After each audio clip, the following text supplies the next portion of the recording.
Chinnappanna YV Subbareddy గారు పిఏగా పనిచేశాడు.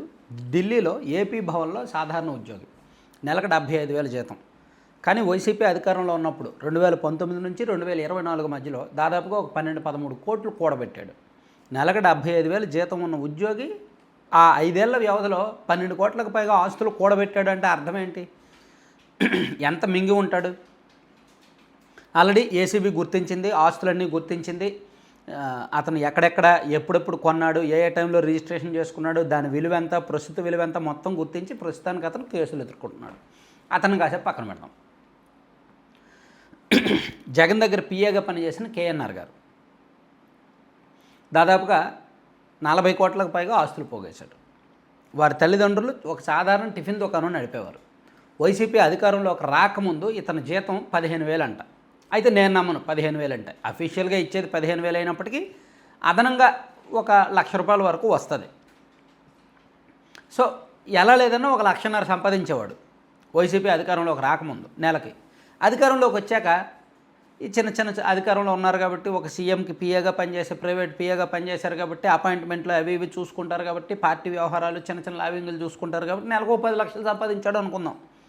అలా నెలకు 10 లక్షలు వేసుకున్న ఆ సంవత్సరం మొత్తం మీద మహా అయితే ఒక 5 కోట్లు సంపాదించాలి, లేదా 10 కోట్లు సంపాదించాలి. కానీ ఆయన సుమారుగా ఒక 45 నుంచి 50 కోట్లు సంపాదించారు. అది మద్యం ముడుపుల ద్వారా అని సిట్ తేల్చింది. ఆయన విచారణ ఎదుర్కొంటున్నారు. అది కాసేపు పక్కన పెడదాం. చెవిరెడ్డి భాస్కర్ రెడ్డి గారి కుటుంబం, వీళ్ళకి ఆస్తులు బాగానే ఉన్నాయి. కానీ 2019 నుంచి 2024 మధ్యలో వైసీపీ అధికారంలో ఉన్నప్పుడు మధ్యలో ఒక 3.5 ఏళ్లలో వీళ్ళు సుమారుగా 90 కోట్లకు పైగా లావాదేవీలు జరిపించారు. విలువైన ఆస్తులు కొన్నారు. ఆస్తులు కొనడానికి వీళ్ళు ఉపయోగించిన డబ్బు అప్పటి వరకు ఉన్న ఆస్తులేమో, లేదా బంగారమేమో, లేదా వ్యాపారం ద్వారా వచ్చిన ఆదాయమో కాదు, మద్యం ముడుపుల ద్వారా వచ్చింది. మద్యం కంపెనీలు వీళ్ళకి ముడుపులు ఇస్తే ఆ ముడుపులతో వీళ్ళు ఆస్తులు కొన్నారు. అదొకటి. కాసేపు పక్కన పెడదాం. వాసుదేవ్ రెడ్డి గారు వైసీపీ అధికారం ఉన్నప్పుడు ఈ బేవరేజెస్ కార్పొరేషన్ లిమిటెడ్కి ఎండి. అధికారికంగా అతని జీతం 1,00,000-1,50,000 ఉండొచ్చు, పోనీ 2 లక్షలు ఉండొచ్చు అనుకుందాం. కానీ ఇతను వైసీపీ అధికారం ఉన్నప్పుడు సంపాదించింది దాదాపుగా 60 కోట్లకు పైగా.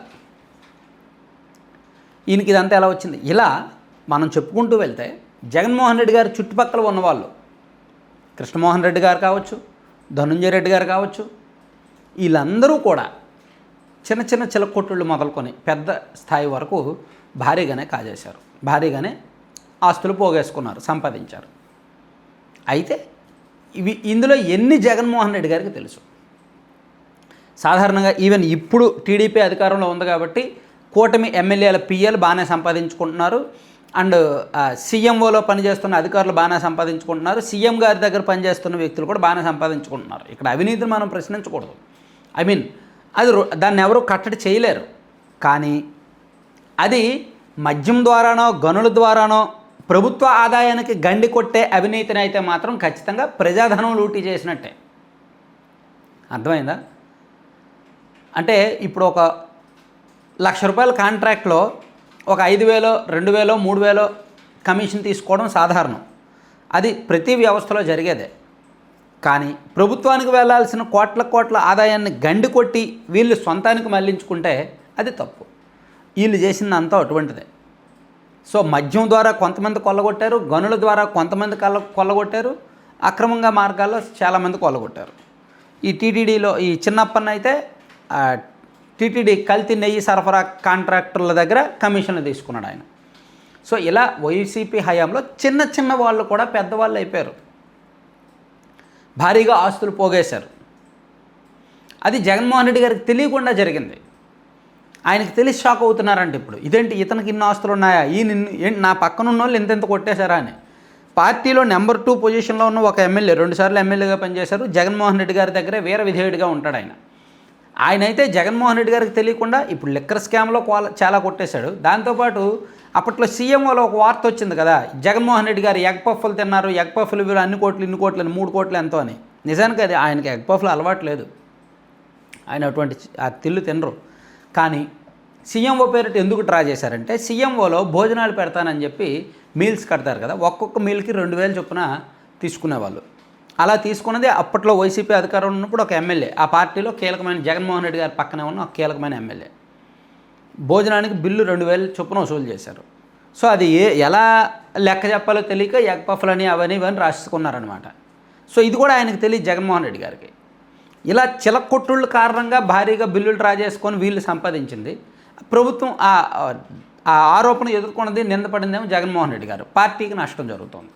సో ఇప్పుడు ఈ వైసీపీ అధికారం కోల్పోయిన తర్వాత ఈ 2 ఏళ్లలో ఇవన్నీ బయటకు వచ్చేసరికి ఏంటి, వైవి సుబ్బారెడ్డి గారి దగ్గర పిఏ ఇన్ని కోట్లు ఎలా వచ్చాయి, ఇంత ఎలా సంపాదించాడు, నా దగ్గర పిఏ ఇంత ఎలా ఇది ఇలా ఆశ్చర్యపోతున్నారంట జగన్మోహన్ రెడ్డి గారు. సాధారణ అవినీతి కాకుండా అసాధారణ అవినీతికి వీళ్ళు అలవాటు పడ్డారు. అది పార్టీకి చెడ్డ పేరు తెచ్చింది, ప్రభుత్వానికి చెడ్డ పేరు తెచ్చింది. ఇప్పుడు వీళ్ళు కేసులు ఎదుర్కొంటున్నారు. తీరా అధినేతకు తెలియకుండా ఇవన్నీ జరిగాయి. సో తన కార్యాలయంలో, తన పార్టీలో తనకు తెలియకుండా ఇన్ని జరిగాయి అన్నమాట. సో అందుకే పక్కనే ఉండి మోసం చేశారు వాళ్ళు. Thank you.